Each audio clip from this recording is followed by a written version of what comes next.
Hello, hello, hello. Welcome, everyone, to the inaugural Greater Dater podcast. My name is John Polansky. I am a writer and director and contributor to Jeret.com and an all-around guru in dating. Oh. Self-proclaimed. Self-proclaimed. Right. I'm Arianna Jeret, and by day, I am a mediator and a divorce coach and a regular contributor for YourTango.com. I write about all things love and relationship and divorce and all that fun stuff. And someone that gives great advice, by the way. I try very hard, and I give it to everybody but myself. Oh, you need to work on that a little bit. I give it to myself. I need to follow it better. That's what I need to do. So John and I have known each other for well over half of our lives. Quite some time now, yeah. We were both at UCLA together, and we lived across the hall from each other, right? Yeah, right across the hall. It was my sophomore year and John's junior year, because he's older. Mm-hmm. And he and his 3 guy roommates used to leave their door unlocked all the time, and me and my 3 gal roommates would stop by whenever we felt like it in order to mooch off of your cable programming. And apparently I could have used the Greater Dater back then, because instead of seeing this beautiful woman in front of me, I just wanted to watch sports. What kind of guy am I? I mean, really? So, John, you came up with this great title, The Greater Dater. I did, yes. Yes, and I thought that was such an interesting take, because at first I thought you were talking about yourself and calling yourself the Greater Dater. But now I understand. I would never do that. Of course. But it was really about how everybody can be a greater dater. We all can definitely be greater daters. Yeah. And I've just heard so many stories, and I've experienced so many things that just make my head scratch. You know, my head, they're just head scratching is what I'm trying to say, because it's just, we could be doing things so much better and so much differently. And if we just follow these 3 simple steps. No, I'm kidding. There's not 3 steps, but there's a lot more.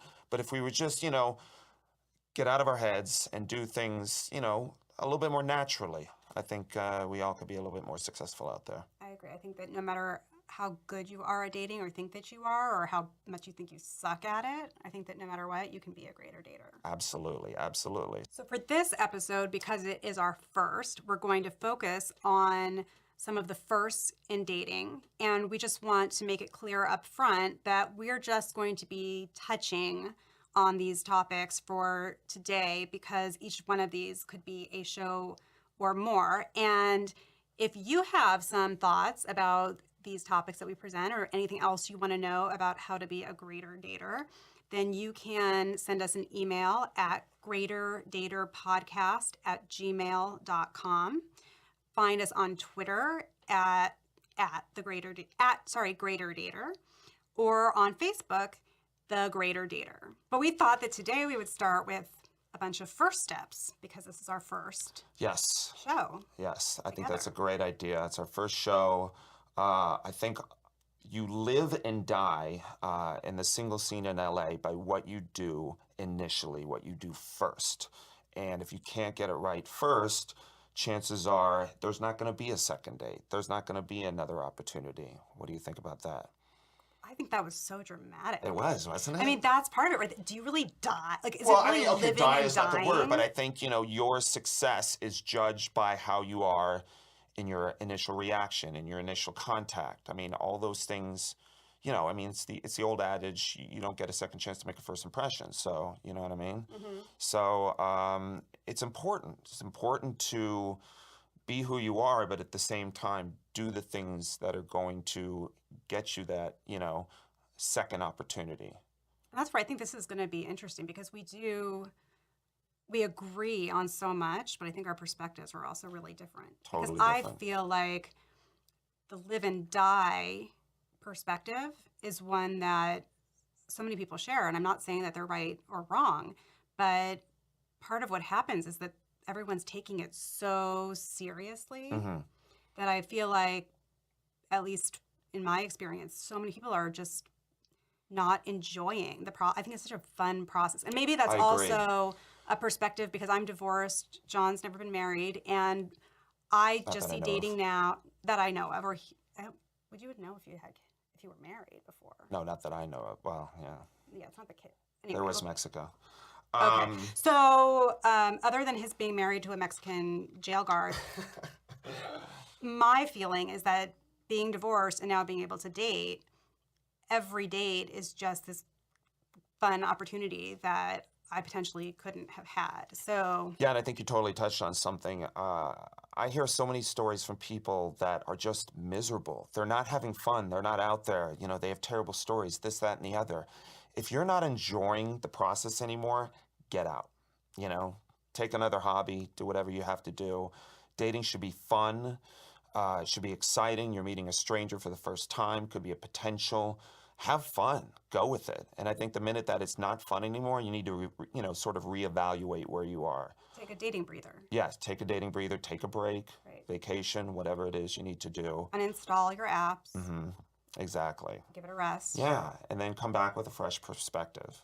Great. So, So, I thought it was really interesting a few months ago now, probably. yes. That, John, when you posted something on Facebook about how women should feel free to ask for the first date, Yes. that there was a really strong reaction. Yes. Mostly from different women.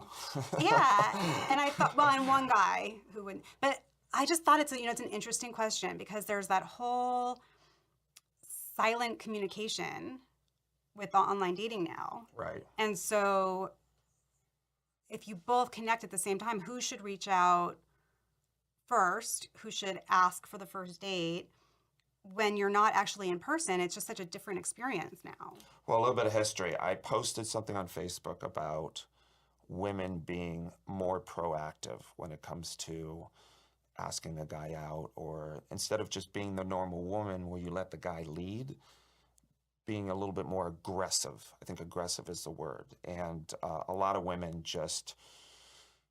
they just didn't agree. They felt like, okay, we live in these like dated ideals that, women should just wait around for guys to, call them, ask them out, this, that, and the other. And my whole perspective on it was, we don't always have to do that. In certain situations, a woman can be different. She can ask you out. She can go outside of her traditional female role. And I don't think it's the end of the world. It depends on certain situations.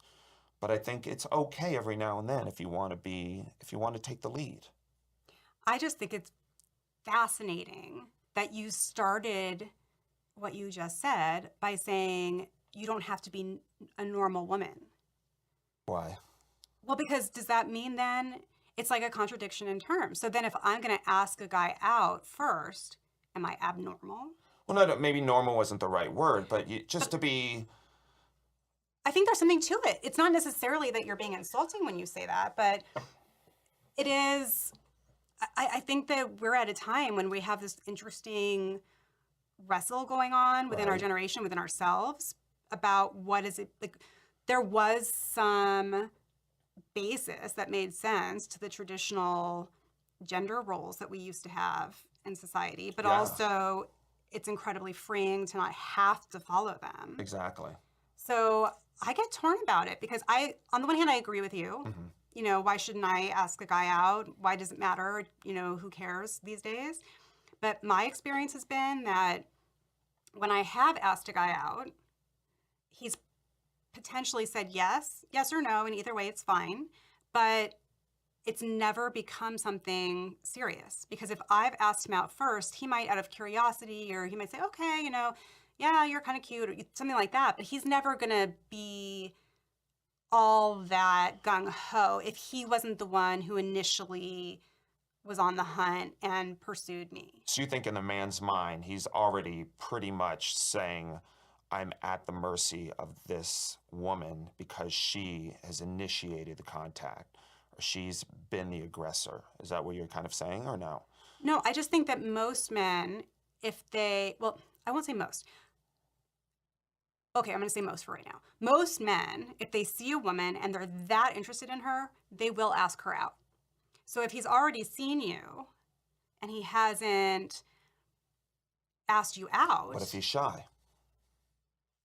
Well, then again, it's okay. So now we're talking about there's two different type of people, right? And so Right. what if do you want a shy guy or not? So if you're a more dominant woman and you're cool with having a guy who's going to be shy and a little bit more willing to go along with your agenda most of the time, Right. Yeah. then that could probably work. But if you want the guy to be more of an alpha kind of a guy, then they're probably going to have made the first step. Well, I think that I feel that like most women want someone that's going to be, you know, they want aggressive guys. They want a guy that's going to put the effort, the energy, and the excitement into starting things off, whether it be asking for a first date, initiating first contact, all that, all those things. But at the same time, there are a lot of guys out there, and I find that these guys, they're not really in the real world. They're not succeeding in the real world, so that's why they go online, is because they're not aggressive in the real world. They're a little bit more timid, and they're a little bit more shy. You know what I mean? All right, so let's segue to paying on the first date, because I know this is a very hot button topic for a lot of people. I've had a lot of girlfriends of mine complain that guys are cheap, they don't pay. There's a whole, Dutch element to it. Who pays on the first date? To me, it ties directly back to the asking question, because I Okay. think whoever asks for the first date should pay. Okay. So if I asked a guy on a first date, I would expect to pay. And if they wouldn't let me, or insisted they wanted to share it or they wanted to pay, I'd be fine with that. But I would consider it something that it would technically, I think, be my responsibility. But I wouldn't ask for the first date. But can you ever think of a scenario where you wanted to pay on the first date, or you ever felt compelled to? Would that be a weird thing? I don't know. I always find that interesting. Yeah, you know what? It is interesting because to me, okay, if I like a guy Okay. and he asked me out, Okay. then I would expect that he was going to be the one paying for the date. And I Sure. might offer to split it with him. Right. And if he made me, then I would probably do it, Okay. or I would do it. I would never say no. But also I think that it's part of the whole chase and the hunt and everything. So I would expect that he was going to be planning to pay. And yeah, I just would always assume that. Let's play a little role play, shall we? Okay. Let's say we're on a date, and all of a sudden the bill comes. Okay.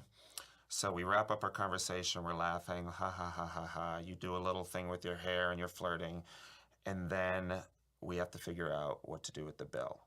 What's your first move? Can I split it with you? Should we Okay. split it? Okay. If he hasn't immediately picked it up and pulled it to his Right. side If he and hasn't done done that now, whole it's thing, just sitting there like, kind of this weird, awkward thing. that's assuming that the ha ha ha is like a real belly laugh, Right. and that the hair thing isn't discomfort, that it's actually flirting. Because if I don't like the guy, Okay. I'd be more likely to say, you know what, why don't we split it? Oh, interesting. So you're almost kind of saying like, well, see, if I was a guy and she said that, I would probably be like, okay, this date is not, it's done. And that would be the And intended then that message. would, yeah, okay. All right, and that's I mean, good. and not to be rude about it, but I No, also don't but- want a guy to feel, especially if he's been weird Okay. and he's been asking freaky questions and I'm not comfortable with him, I'm going to want to make it very clear that this is no longer a pursuit that should be Right. But you're being happen. subtle about it. You're not being like, you know what, I just don't like you. I don't want to see you again. Not that anyone would actually do right. That will come by text later. that. That's funny. All right, so here's my take. I think that women, I love what you just said. I think that's great. But I also think that is a great move, or I also think at least just reaching for your wallet. Just make a play to your wallet. You know what I mean? You're not going to pay, but I mean, just like make a move like you really want to be a part of this. And then me as a guy, it'll be my responsibility to shoot it down. Say, no, I got this. That's whether or not the girl likes Doesn't you. matter. Doesn't matter. Make a move. And what is to you, what's the breed, like, what does that do for you? Well, I just think it shows respect. It's like, you know what, regardless of who asked who, you're, respecting the situation, respecting, that there is a bill there that you have to pay, that you're not completely counting on the guy to pay it, because like I said, this isn't the 60s and the 70s anymore. Everyone's very progressive these days. So, show that you want two people are coming together and they're on a date. They're invested in the date, and it's a 50-50 situation in terms of just making that move. And then I will shoot you down. Now, if I was a guy and I basically let you pay, or let you pay half of it on the first date, it's a tricky situation. It's like, if I really absolutely hated you, I'd probably... No, I mean, I personally mostly pay on the first date. I mean, every now and then, maybe if I really just did not like the girl at all, depending on the situation, I might let her go half and half, maybe. Would you ever turn to her and say, so should we split it? No, I would never do Never? that. Never. So, that will end bad. I still regardless think, if I like the girl or not. why would it end bad if you Well, I mean, didn't I'm just like saying, her? look, I care about my image, and I don't want some girl bashing me. So I'm at least going to pay. I'm going to, see if she goes for her wallet. I just, I don't want to be known as some cheap guy because I have a really bad experience on the first date, and I don't want to, pay for the whole thing. But I usually do. That's kind of my point. You know what I mean? Right. So I think it's it's an interesting dynamic how it all happens. But I don't know. What do you think? Make a play, show some respect, make a move. Right. I have so many more thoughts about this issue and what I hear women use as their reason and guys use as their reason.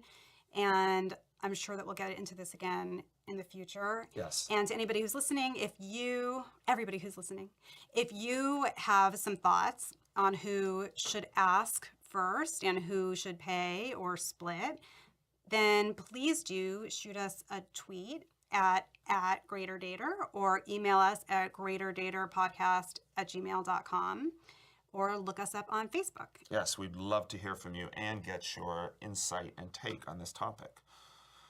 So now let's say, go ahead. Let's say, John, yes, that you paid and she did her wallet grab very well, super subtle, did not look fake at all. Okay. And the laughing was real and the hair flipping was real and the date is over. Is the first, do you try to give her a kiss? Is it your job? What if she kisses you first? Is that weird? Well, being that I'm Amish, I don't usually, no, I think this is where instinct comes into play, okay? You should have a good idea after the first date and how everything is going, the mood, the feeling, the little things, if there can be a first kiss or not. I don't think there's anything wrong with it. Some women feel strongly about not kissing on the first date. I say go with the flow. It depends where you are. Are you standing at the valet stand? Are you in the middle of the street? Where are you when all this is going down? So there might be some, elements that make it not as romantic, of which you might just give them a nice little hug and then look forward to the second date, of which you do get that kiss. Is alcohol involved? Are you feeling a little bit tipsy? Are you feeling a little bit more, is the liquid courage kicking in? So you're like, all right, I'm just going to plant one on her and see what happens. I don't know. If a guy at the end of the date can't figure out how to get us into a private enough spot that we're not talking about full anything. Let's say you guys, you both valet your cars. I mean, let me finish my thoughts. Okay, sorry. So to me, if he can't figure out some kind of a scenario to make that happen. To take you to an alley in the back, in other words. Maybe.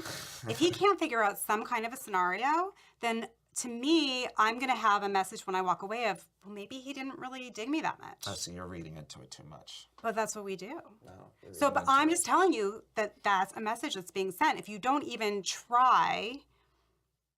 But try how? Let's say we walk out of the restaurant together, okay? We both have our valet tickets in our hand. Mm-hmm. We're right there at the valet stand. Why don't we take let's take a walk around the block before we get our cars. Should we take a walk?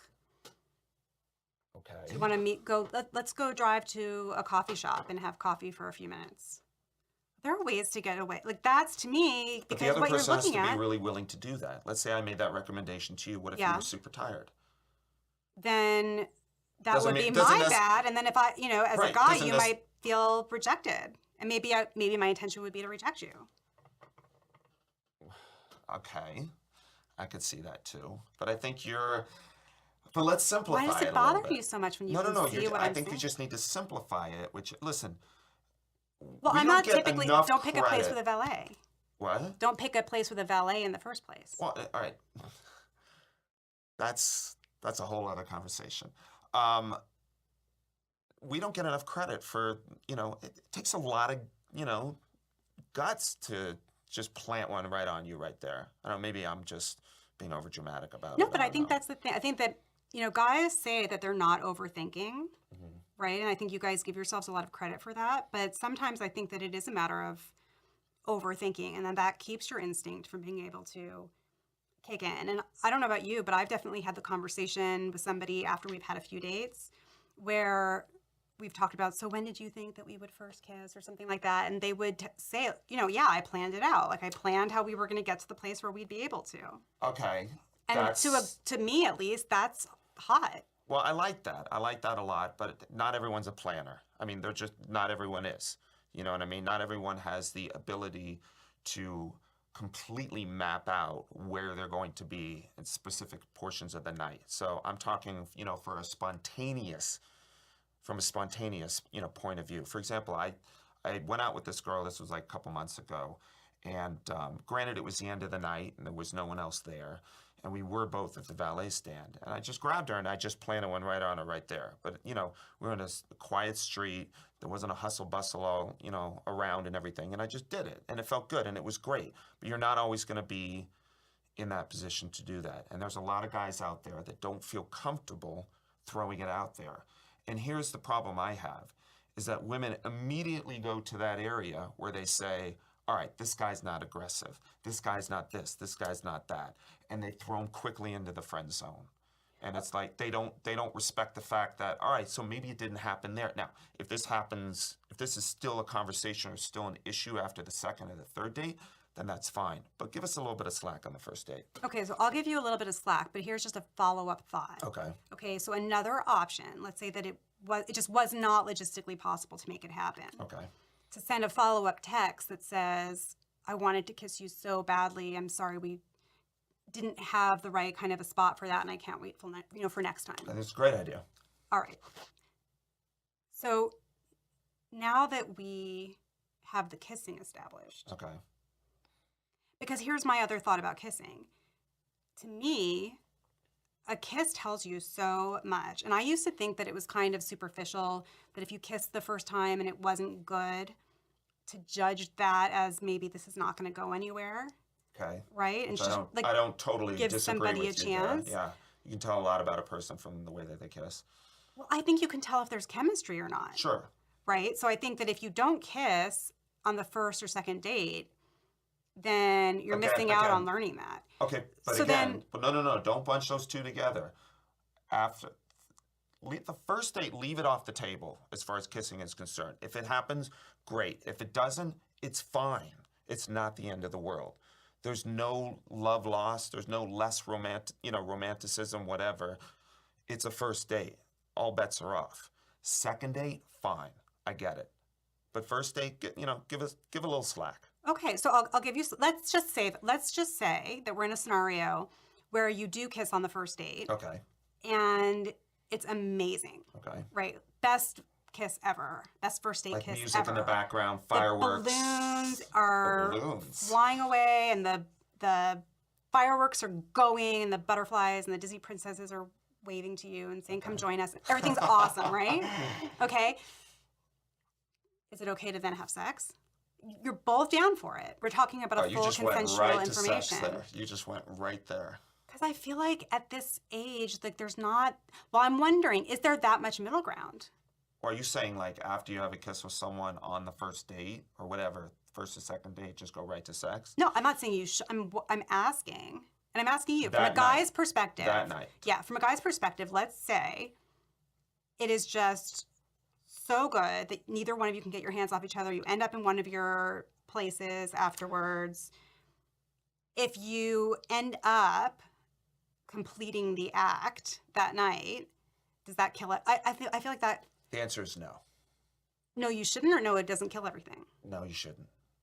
Because it kills everything? It kills everything. Really? Depends what you want. No matter what? It depends what you want. You want to get laid? Go for it. Right. You want to maybe see where this goes? Absolutely not. You will definitely kill any possibility.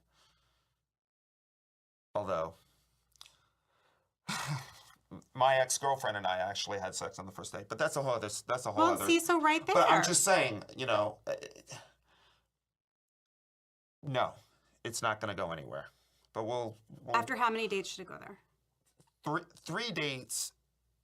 No sooner than the third date should you be having sex with someone else that you want to see in the future. I don't know. Have you ever had sex on a first date and then it led to something more than physical?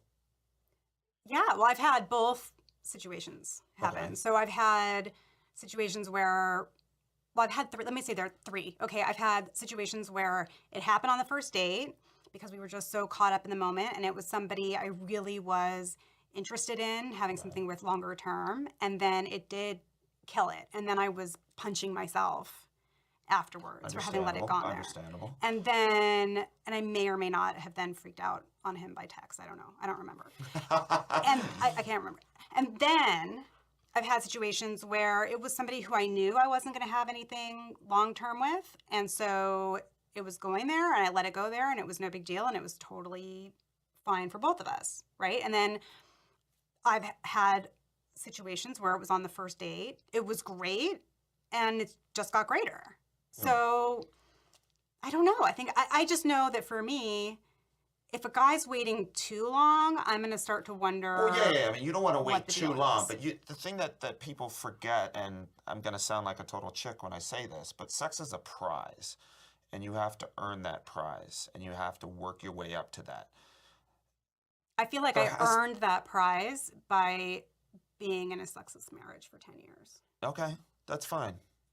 And I know a lot of divorced women, that's as soon as they get out of a relationship, it's like, all right, let's just fuck everyone. You know what I mean? But like, yeah, but maybe it's not healthy. It's a good distinction. Yeah, it's good. Get it, get it out of your system. But I think I'll talk to my therapist about it next week. But I think that I just feel like don't give it up too soon. Like there's so many things you can do around that, and then lead up to it, so that there's no, that there is still a little bit of mystery involved in it. Okay, but so I've watched Millionaire Matchmaker. Okay. Right? I like it. And she has this policy where until there's a commitment and you're going to be monogamous, no sex. And I feel like I don't even know if I want to be committed to somebody if we haven't had sex yet, and I don't. That sounds like horrible advice. Patty gave that advice? I'm not going to. First of all, I think Patty could take me down. So I'm not going to ever say she gave horrible advice to anybody. Patty's great, but people want to have sex. They just want to have sex. So there's got to be a little bit of a timeline to it. You just can't. I hear about some people that are, that are in these relationships where they're not having sex and whatever. It's like, it's not healthy. It's not healthy, It's not healthy to not have sex. Yeah. And it's not healthy so to have sex too soon. Yeah. So, but, okay, so you all right, so we're talking about sex and then, I don't know, commitment. Where does sex and commitment, where does that all tie together? What do you think? To me, that's one of the trickiest slopes of the whole deal, right? I mean, I really have found it to be helpful to not, as the woman, to not raise the topic of commitment and wait and see when the guy starts to raise it. Okay. Now, like what's involved in raising, like, what is appropriate or what's not appropriate? How does it work? When does it happen? Break it down for me. Well, one of the easiest things is now that everybody's on all of these dating sites, right. If a guy were to say, I feel like I'm ready to take my profile down. Okay. And then you can see how she responds. And if she says, why? I mean, if there are different ways she can say why. She can say it in the, why? Like in the leading, like, I want you to say that it's because you only want to be with me kind of a way. Or it could be the why. Like, don't do that. I want to stay on my dating profile for a long time. Right. Yes, I feel think like that bringing that up and there could be asking. like a deleting, like an app deleting ceremony. It's like, okay, we're gonna do this together, right? Let's do it. I And have you a guys like friend who standing has right a next to each bottle other. of champagne that's been chilling for a good while, waiting for the moment that he's able to take down all of his online dating profiles. Really? But I'm a little worried because what if you do and then you drink this champagne and then you break up a week later? Just download them right back again. Yeah, but the champagne's gone. There's no secrets anymore. I mean, let's be honest. It's just someone might say, okay, I'm gonna take down my profile. Do they really? You know what I mean? I know, and then the if you whole go thing's- back on to look, then you've created your profile, and Well, it gets I mean, into a whole thing. Yeah. It's an Yeah. interesting dynamic, but I don't know that. I think there's a lot of pressure put on this whole commitment talk. Like when are we gonna do this? When are we gonna have it? And I feel like, if you really like someone and it seems natural and everything seems right, then why do you need to have that talk? Why can't it be just like, all right, maybe it can be subtle, maybe it can just come out casually or whatever. I don't know. Well, I know for me, I don't want to start getting too invested and cutting off other possibilities if there's a chance that this guy is never going to actually want to go there with me. Okay. And I don't even mean, marriage. I'm just talking being girlfriend, boyfriend, and acknowledging that you're not supposed to be seeing somebody else. What's the proper amount of time from the minute you meet someone to the point where you say, all right, I want to be boyfriend and girlfriend? And obviously I know it fluctuates a little bit, but what in your mind, like, how do you feel? I just don't like the whole timing thing. That's why I have such a struggle with the when should you have sex thing, because I don't want to sit there and count how many dates we've been on. Right. No, I understand that. When I was in high school, I had a boyfriend who I had said to myself in my head, all right, if we're together for 3 months, then I'll lose my virginity to him. And he broke up with me just a little bit after 2 months. And that was all in my head. Could have been some hardcore action for you right there. But it's also artificial to set up these timing. Well, I hate time frames on anything, not even just dating. I just don't like time frames. I think, why are we, just married to that? You know what I mean? But it's an interesting topic, and that we're going to get into this and many, many other topics in the future. But I think we've touched on some interesting subjects. So I believe so. Again, if you want to find us, we're everywhere. We're on Twitter @GreaterDater. You can email us. We love questions. We're constantly monitoring them all the time. GreaterDaterPodcast@gmail.com. And we're also on the Facebook. We've got on the Facebook, the Book of Face. We're on Facebook. Speaking, Justin Timberlake is rolling his eyes. Greater Dater on Facebook. Thanks again for listening. And John doesn't like to tweet, but we are on Twitter at Greater Dater. Didn't I say that already? I think I said that. All right. It's my Yes, conversation, which is just throwing you off right now, isn't it? Maybe. Thanks, guys, so for witty listening. Again, I'm John Polansky, and this is Arianna Jeret, and we look forward to bringing you more tips and advice on dating in Los Angeles, and making us all smarter.